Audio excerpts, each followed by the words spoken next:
Normal हो गया, मुसलमान मर रहे हैं, नॉर्मल। कौन सी नई न्यूज है? नया न्यूज बताओ। 2014 में जब एक अखलाक का मर्डर होता था, लिंचिंग होता था, पूरे इंडिया में न्यूज बन जाता था।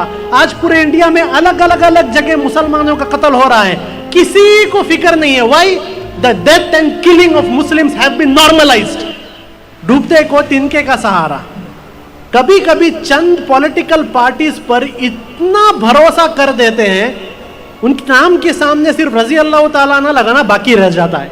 मुस्लिम जेनोसाइड, हमने कभी सोचा भी नहीं था कि इंडिया के अंदर जेनोसाइड के बारे में कोई ओपनली बात करेगा, लेकिन आज पूरे इंडिया के अंदर अलग अलग जगह धर्म संसद कर कर ओपनली जेनोसाइड की बात की जा रही है। Open genocide. Popular front of India कभी भी किसी दूसरे धर्म के खिलाफ हम कभी भी नहीं बोलेंगे, आज भी नहीं बोल रहे हैं, कभी बोलेंगे भी नहीं।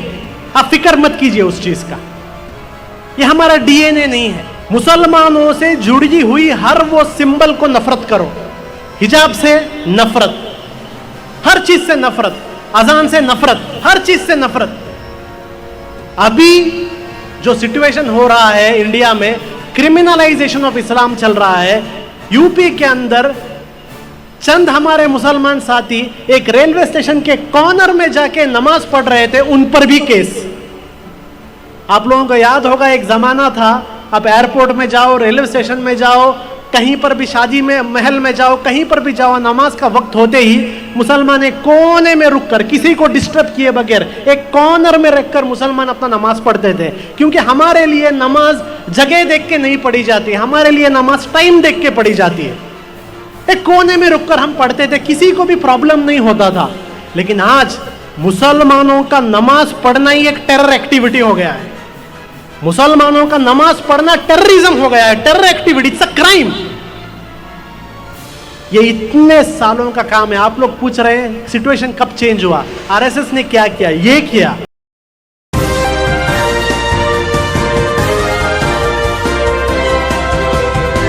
वालेकुम वरहमतुल्लाहि बरकातुह।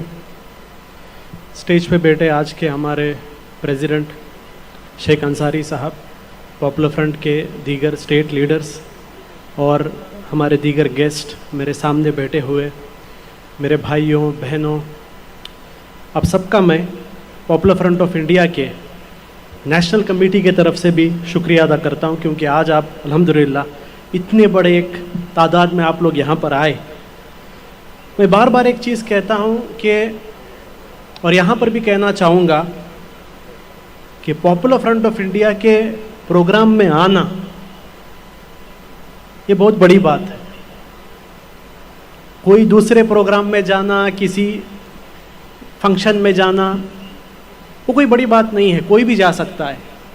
पॉपुलर फ्रंट के प्रोग्राम में जाने का मतलब है आफत को, प्रॉब्लम को इनविटेशन देना, प्रॉब्लम को इनविटेशन देना। मुझे पता है यहाँ पर भी बहुत सारे मस्जिदों में इंटेलिजेंस की तरफ से मैसेज गया होगा या सेंट्रल आईबी की तरफ से मैसेज गया होगा कि आपके मस्जिद के लोगों को पॉपुलर फ्रंट के प्रोग्राम में जाने मत दो। बहुत सारे मुस्लिम कम्युनिटी लीडर्स के पास भी सेंट्रल आईबी के लोग गए होंगे, जाकर कहा होगा कि पॉपुलर फ्रंट को सपोर्ट मत करो। और उनसे मैं सिर्फ ये कहना चाहता हूँ, आप कितना भी ये काम कर लो, पॉपुलर फ्रंट ऑफ इंडिया मुसलमानों के दिलों में बस गई है। आप क्या करने से भी लोग हमारे से दूर जाने वाले नहीं हैं। बहुत सारे हमारे खिलाफ पिछले 1 वीक या 2 वीक्स में अगर आप देखेंगे, पूरे मीडिया में सिर्फ और सिर्फ पॉपुलर फ्रंट है। प्राइम टाइम में पॉपुलर फ्रंट, सुबह 7 बजे पॉपुलर फ्रंट, यानी जितने बड़े बड़े मीडिया हाउस हैं उनके ब्रेकफास्ट में पॉपुलर फ्रंट है, लंच में पॉपुलर फ्रंट है, डिनर में पॉपुलर फ्रंट है। ये सब करने के बाद भी हम इतना बड़ा बड़ा प्रोग्राम इंडिया के अंदर कर रहे हैं। लोग हमसे पूछेंगे कब पॉपुलर फ्रंट के प्रोग्राम्स बंद होंगे? नॉर्मली बंद होने चाहिए थे ना, जब इतना प्रॉब्लम हो रहा है हमारे प्रोग्राम्स बंद होने चाहिए थे। तो एक क्वेश्चन आता है, when will Popular Front programmes stop? Popular Front के प्रोग्राम कब बंद हो जाएंगे? उनको कहना चाहता हूं, इंशाअल्लाह जब तक इंडिया में पॉपुलर फ्रंट का लास्ट मेंबर रहेगा तब तक ये प्रोग्राम्स चलते रहेंगे।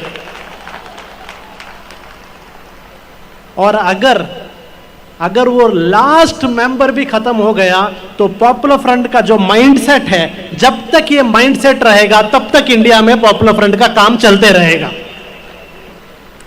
एक जमाना था जब पॉपुलर फ्रंट एक ऑर्गेनाइजेशन थी, आपको तब हम पर एक्शन लेना चाहिए था जब हम लोग एक ऑर्गेनाइजेशन थे। आज से 10-15 साल पहले पॉपुलर फ्रंट एक ऑर्गेनाइजेशन था। आज पॉपुलर फ्रंट ऑफ इंडिया एक ऑर्गेनाइजेशन नहीं है, पॉपुलर फ्रंट ऑफ इंडिया एक माइंडसेट है, पॉपुलर फ्रंट ऑफ इंडिया एक कल्चर है। आप ऑर्गेनाइजेशंस को बैन कर सकते हैं, आप ऑर्गेनाइजेशंस का बैंक फ्रीज कर सकते हो, आप ऑर्गेनाइजेशंस का ऑफिस बंद कर सकते हो, आप माइंडसेट और कल्चर को कभी भी बंद नहीं कर सकते। ये जो कैंपेन हमारा चल रहा है, बहुत सारे लोग एक्सपेक्ट कर रहे थे कि ऐसे एक टाइम पर पॉपुलर फ्रंट का ऐसा एक कैंपेन, सेव द रिपब्लिक, ऐसा एक कैंपेन क्यों चल रहा है? असल में कैंपेन होना चाहिए थे सेव पॉपुलर फ्रंट, असल में कैंपेन होना चाहिए था save popular front, popular front को बचाओ। लेकिन हम लोग सेव पॉपुलर फ्रंट कैंपेन नहीं कर रहे हैं, हम लोग सेव द रिपब्लिक कर रहे हैं। वो इसलिए क्योंकि हमें पता है आज इंडिया में सबसे ज्यादा प्रॉब्लम अगर किसी चीज को है, हमारे रिपब्लिक को है, हमारे डेमोक्रेसी को है, और इस रिपब्लिक और डेमोक्रेसी को बचाने में सबसे पहले सफ में पॉपुलर फ्रंट ऑफ इंडिया है। क्योंकि आज 1947 में जो हमारा मुल्क एक डेमोक्रेटिक रिपब्लिक बना था, उस मुल्क को एक तानाशाही, अथॉरिटेरियन, एक डिक्टेटरशिप में कन्वर्ट किया जा रहा है। इंडिया में अगर आप समझते हैं डेमोक्रेसी है, डेमोक्रेसी दिन ब दिन सिर्फ पेपर में बाकी रह रही है। डेमोक्रेसी की सबसे बड़ी खासियत होती है फ्रीडम ऑफ एक्सप्रेशन। आज एक्सप्रेशन पर पाबंदी है, आप बात नहीं कर सकते। मीडिया वाले तो बात करना 2014 में बंद कर दिए, बड़े बड़े ऑपोजिशन पार्टीज भी 2019 के बाद बात करना बंद कर दिए। थोड़ा बहुत ऑपोजिशन और बातें सोशल मीडिया में हो रहा था, सोशल मीडिया में भी ऑपोजिशन की बातें बंद हो गई। अब फाइनल एक प्लेस बचा था जहां पर लोग गवर्नमेंट को क्रिटिसाइज कर सकते थे, वो था पार्लियामेंट। लेकिन इस मॉनसून सेशन में पार्लियामेंट में भी एक नया डिक्शनरी लाया गया है कि ऑपोजिशन पार्टी के लोग क्या बोल सकते हैं, क्या बोल नहीं सकते। जुमलेबाजी इल्लीगल हो गया, धोखेबाजी इल्लीगल हो गया, आप बोल नहीं सकते। यानी 2014 में आप रोड में बोल सकते थे, आज आप पार्लियामेंट के अंदर भी नहीं बोल सकते। जिन लोगों को आप इलेक्ट कर कर भेज रहे हैं, वो लोग पार्लियामेंट में जाकर ये गवर्नमेंट को क्रिटिसाइज भी नहीं कर सकते।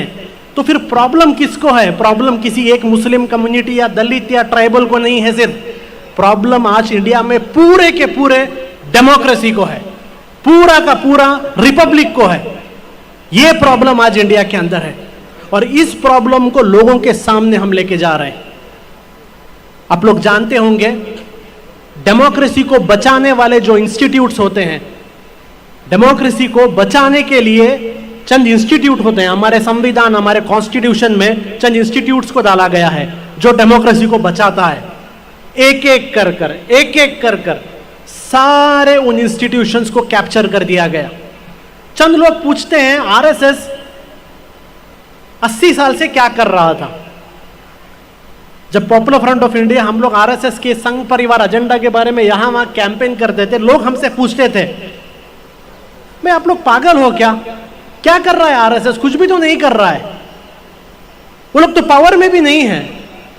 हम उनको बोल रहे थे कि आरएसएस जो है इंडिया के अंदर हर गवर्नमेंट डिपार्टमेंट के अंदर स्लीपर सेल्स बना रहा है। सारे गवर्नमेंट डिपार्टमेंट के अंदर आरएसएस ने स्लीपर सेल्स बनाए थे। वो स्लीपर सेल्स शाखा में ट्रेंड थे, जिनके अंदर हिंदुत्व आइडियोलॉजी डाला गया था और उन्हें कहा गया था कि आप लोग साइलेंट रहो, आरएसएस के एजेंट्स हो बट साइलेंट रहो। जिस दिन वक्त आएगा और आपको कहा जाएगा एक्टिवेट हो जाओ, आप लोग एक्टिव हो जाओ। इसलिए आप लोग आज ऑल ऑफ अ सडन देख रहे हो ऐसे बड़े बड़े पॉलिटिकल लीडर्स जिनको आप बहुत सेक्युलर समझते थे, all of a sudden BJP में जाकर हाइपर कम्युनल होते हैं। ये कभी भी सेक्युलर नहीं थे, ये बीजेपी के स्लीपर सेल्स थे, ये स्लीपर सेल थे आरएसएस के। आप देखते हैं चंद बड़े बड़े जर्नलिस्ट जो एक जमाने में बड़ी बड़ी कम्युनल हार्मनी की बातें करते थे, आज रात 9 बजे वो जर्नलिस्ट प्योरली एक एंटी मुस्लिम एजेंडा चला रहे हैं। आपको ताज्जुब होगा, भैया इतना अच्छा आदमी इतना बुरा कैसे हो गया? ये कभी भी अच्छा नहीं था, ये आरएसएस का स्लीपर सेल एजेंट था जिसको इतने साल डीएक्टिवेट करके रखा गया था, आज उसको एक्टिवेट किया गया है। ये स्लीपर सेल्स के थ्रू आरएसएस ने 80 साल काम किया और आज हम देख रहे हैं इंडिया के मेजर इंस्टीट्यूशंस, चाहे वो मीडिया हो, चाहे वो पार्लियामेंट हो, जुडिशरी को कंट्रोल किया जा रहा है, हर इंस्टीट्यूट को कंट्रोल किया जा रहा है। ऑपोजिशन पार्टी साइलेंस है। अगर कोई ऑपोजिशन पार्टी बात करता है, आप देख रहे हैं किस तरीके से ईडी और इनकम टैक्स का रेड्स हो रहे हैं। या तो आप ईडी और इनकम टैक्स का रेड से डर जाओ या फिर आप बीजेपी के साथ चले जाओ, पार्टी को डिवाइड करो। तमिलनाडु में बीजेपी का एक बहुत बड़ा कॉन्स्पिरेसी चल रहा है। यहां के बीजेपी प्रेसिडेंट ने भी 1 वीक पहले स्पीच में कहा है, जिस तरीके से महाराष्ट्र में शिवसेना को फैमिली मेंबर्स के थ्रू डिवाइड किया गया, उसी तरीके से तमिलनाडु में भी डीएमके को डिवाइड करने का काम चल रहा है। आपको क्या लगता है, लोग डिवाइड नहीं कर सकते? डिवाइड नहीं कर सकते। ऑलरेडी डीएमके में ऐसे बहुत सारे लोग हैं जो लीडरशिप चाहते हैं। ऑलरेडी डीएमके में ऐसे बहुत सारे लोग रहेंगे जिनके पास ईडी के और इनकम टैक्स के केसेस हैं। सिर्फ अमित शाह को उनके सामने जाके फाइल रखना है। फिर आप देखेंगे इंडिया के बहुत सारे स्टेट्स में रिसोर्ट ओपन है और रिसोर्ट में जाके बैठकर पार्टी को डिवाइड करने के लिए। तृणमूल कांग्रेस में भी इसी तरीके का शिवसेना एग्जाम्पल इंप्लीमेंट किया जाने का प्लान चल रहा है। डीएमके में भी चल रहा है। एडीएमके तो आपने देखा ऑलरेडी काम हो गया है।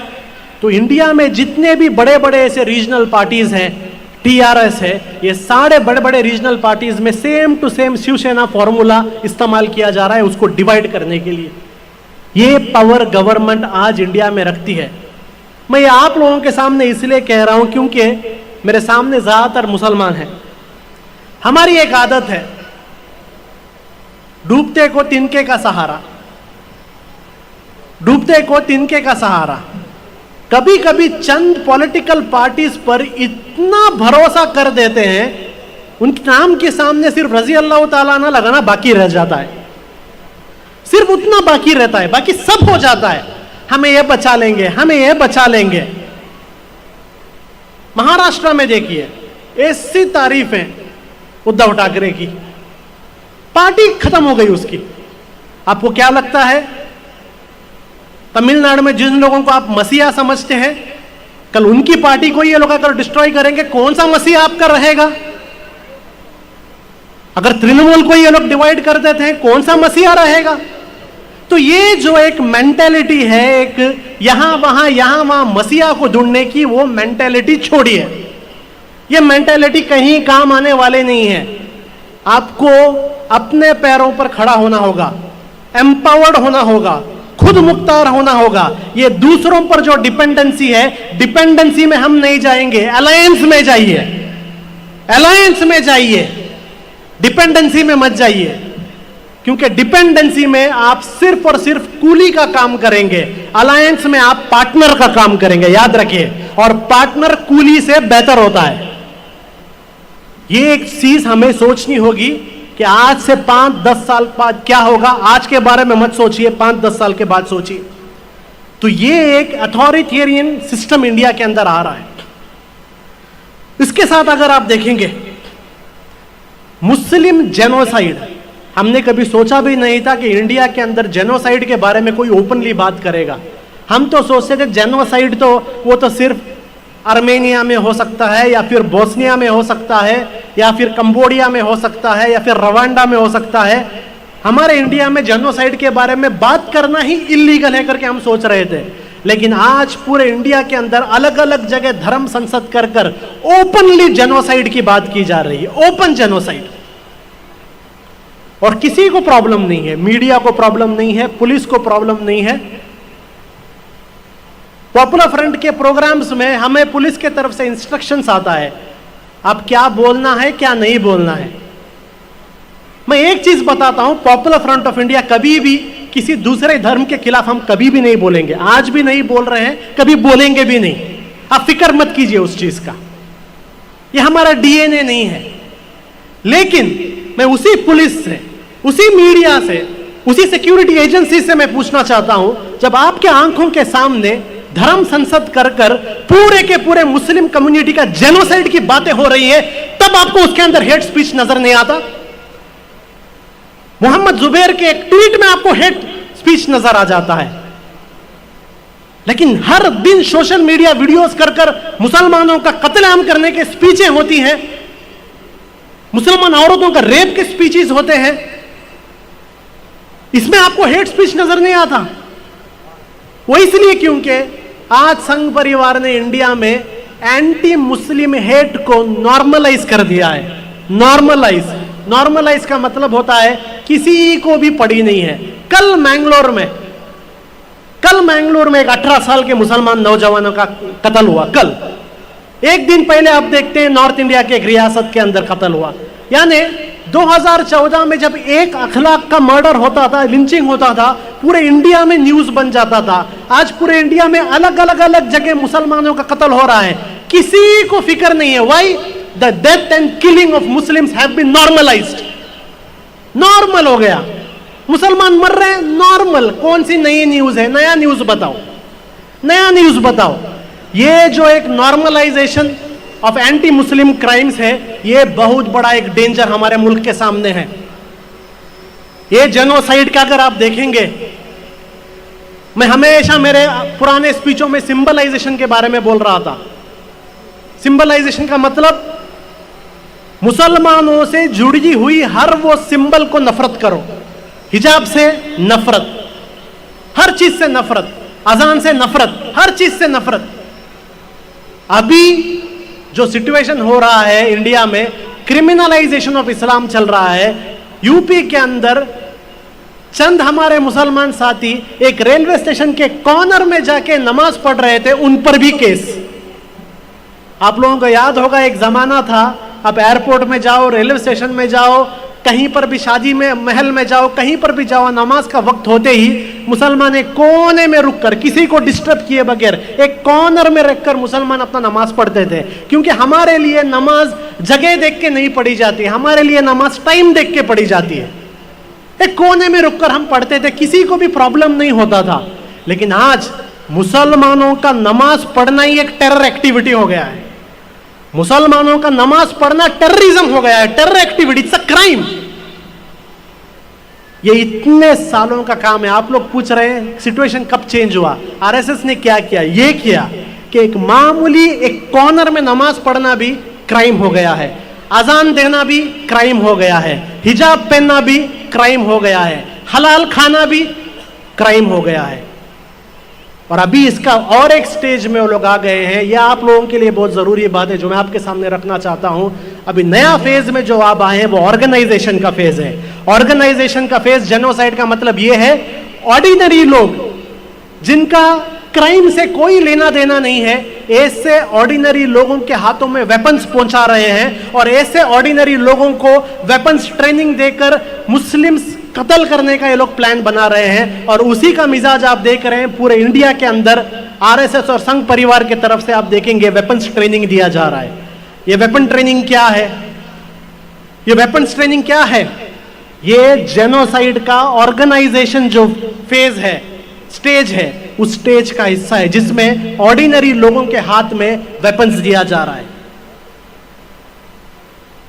ये सारी चीजें आज आपके सामने आ रही हैं। लेकिन पॉपुलर फ्रंट ऑफ इंडिया जिस दिन से हम लोग शुरू हुए हैं, उस दिन से हम लोग ये बात कह रहे हैं। उस वक्त लोग हंसते थे हम पर, जब आज से 20 साल पहले जब हम ये सारी बातें बता रहे थे कि इंडिया में आरएसएस का एजेंडा ये है, लोग हंसते थे हम पर। ये एजेंडा इंडिया में कब होगा? वो हंस रहे थे हम पर उस वक्त। लेकिन आज हम देख रहे हैं, आज से 20 साल पहले जो पॉपुलर फ्रंट ने बोला, आज वो इंडिया में हो रहा है। और पॉपुलर फ्रंट ऑफ इंडिया ने सिर्फ बताया नहीं, जहां जहां पॉपुलर फ्रंट है, जहां जहां पॉपुलर फ्रंट है, वहां पर हमने आरएसएस के इस एजेंडे को स्टॉप करने की दिन रात कोशिश की, आज भी कर रहे हैं, और उसी का नतीजा आप देख रहे हैं। इस बार रामनवमी के वक्त पूरे इंडिया में दंगे किए आरएसएस के लोगों ने, प्लान्ड दंगे किए। लेकिन आप सब किसी ने नोट किया होगा, जिन जिन मोहल्ले में पॉपुलर फ्रंट है वहां पर दंगे नहीं हुए, याद रखिए। जिन जिन मोहल्लों में पॉपुलर फ्रंट है वहां आरएसएस ने दंगे नहीं किए।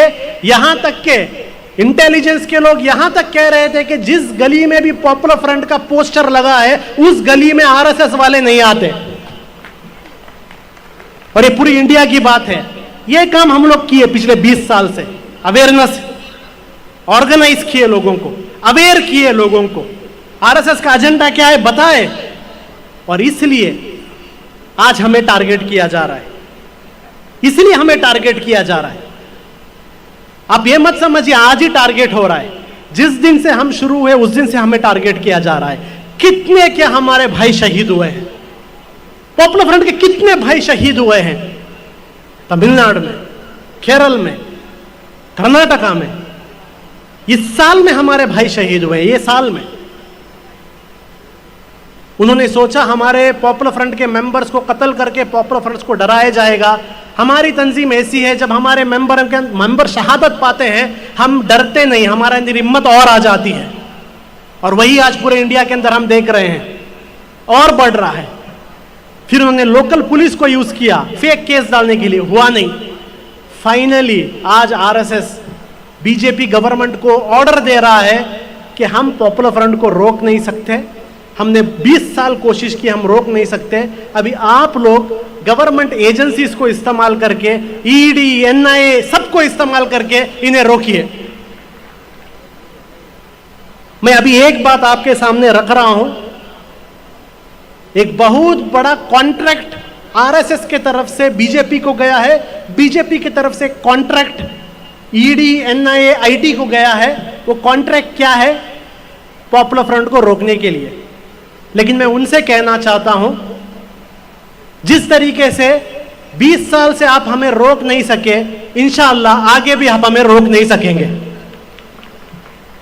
उसकी छोटी वजह यह है, जो चीज देखकर आप हमें डरा रहे हो, जो प्रॉब्लम्स बताकर आप हमें डरा रहे हो, ये प्रॉब्लम्स होंगे करके ही हम लोग इस तंजीम में ज्वाइन हुए हैं। हम लोग इस तंजीम में प्रॉब्लम से बचने के लिए ज्वाइन नहीं हुए। हम लोग इस तंजीम में ये जानकर ज्वाइन हुए हैं कि इस तंजीम में काम करने में दुनिया भर के प्रॉब्लम आएंगे, और उस प्रॉब्लम को फेस करने के लिए हम आए हैं। तो ये बड़े बड़े प्रॉब्लम से किसी पॉलिटिशियन को डराओ, किसी स्कैम वाले को डराओ, पॉपुलर फ्रंट को मत डराओ। इससे हम डरने वाले नहीं हैं। ये सारा चीज हमने प्रेडिक्ट किया था। और ये जो डिफेमेशन कैंपेन हमारे सामने चल रहा है, एंटी नेशनल, हाल ही में मुझसे एक मीडिया ने पूछा पॉपुलर फ्रंट एंटी नेशनल काम क्या कर रहा है। मैंने उससे पूछा एक काम बताओ जो एंटी नेशनल है, एक काम बताओ जो एंटी नेशनल है, बताइए एक काम। एंटी नेशनल का मतलब क्या है? देश के विरुद्ध। क्या देश के विरुद्ध हमने किया है? क्या ऐसा काम देश के विरुद्ध किया है? देश का मतलब क्या है? देश का मतलब मैप नहीं है, देश का मतलब जमीन का एक टुकड़ा नहीं है। देश का मतलब देश के लोग हैं, देश के पब्लिक है। और पॉपुलर फ्रंट ने हमेशा इस देश के पब्लिक के लिए काम किया है, हमेशा। अभी हाल ही में कोविड हुआ था, ऐसा एक टाइम कि एक बेटा भी अपने बाप के डेड बॉडी को दफन करने के लिए रेडी नहीं था। वैसे टाइम पर पूरे इंडिया में अपनी जान की फिक्र किए बगैर 7,000 से ज्यादा बॉडियों को हमने फ्यूनरल कराया। जब फ्लड्स आते हैं, चेन्नई में फ्लड आया था, गवर्नमेंट फील्ड में आने से पहले वहां पॉपुलर फ्रंट के कैडर्स मौजूद थे। आसाम में फ्लड चल रहा है, आसाम की गवर्नमेंट शिवसेना के एमएलएस को मैनेज करने में बिजी थी, और पॉपुलर फ्रंट ऑफ इंडिया के मेंबर गरीब लोगों को फ्लड में बचाने में बिजी थी। केरला में फ्लड आता है, ऐसी जगह जहां पर बड़े बड़े एजेंसीज के गाड़ी नहीं पहुंच सकते, वहां के पॉपुलर फ्रंट के मेंबर तैर के जा रहे थे। ये एंटी नेशनल है। लोगों की खिदमत करता है, एंटी नेशनल है। हर साल 1000 से ज्यादा बच्चों को स्कॉलरशिप हम लोग देते हैं। हर साल 1 लाख से ज्यादा लोग बच्चों को हम स्कूल बैग्स डिस्ट्रीब्यूट करते हैं। ये एंटी नेशनल है, लेकिन गवर्नमेंट के मुताबिक ये एंटी नेशनल है। इसलिए हमारे बैंक्स को फ्रीज किया गया है ताकि किसी बच्चे को पॉपुलर फ्रंट स्कॉलरशिप ना दे सके, किसी गरीब बच्चे को पॉपुलर फ्रंट स्कूल बैग ना दे सके। इसलिए हमारा बैंक को फ्रीज किया गया है। ये लोग कह रहे हैं popular front of India India के अंदर डी रेडिकलाइजेशन ला रहा है, रेडिकलाइजेशन ला रहा है। जब आईएसएस का इशू चल रहा था, पूरे यूरोप और अमेरिका के लोग आईएसआईएस को जा रहे थे।